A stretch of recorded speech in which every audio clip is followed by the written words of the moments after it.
Long வீடியோவிலே சொல்லியிருப்பேன் பெருமாளுக்கு வந்து முடிப்பு கட்டுறது எப்படின்றது. ஒரு சின்ன பவுல் எடுத்துக்கோங்க. அந்த பவுலில் வந்து கொஞ்சமாக மஞ்சள், சந்தனம், பச்சை கற்பூரம், ஏலக்காய் இது எல்லாமே அந்த துணியை வந்து நல்லா அலசி எடுத்துக்கோங்க.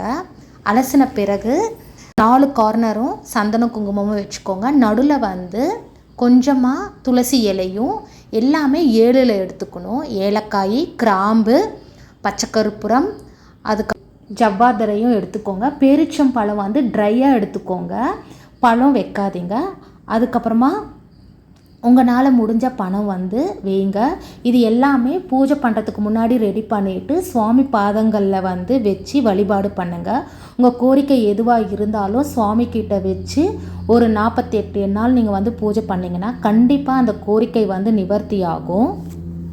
கோரிக்கை வந்து நிவர்த்தி ஆயிடுச்சுன்னா அந்த முடிப்பை வந்து சுவாமி கோயிலில் போடுங்க.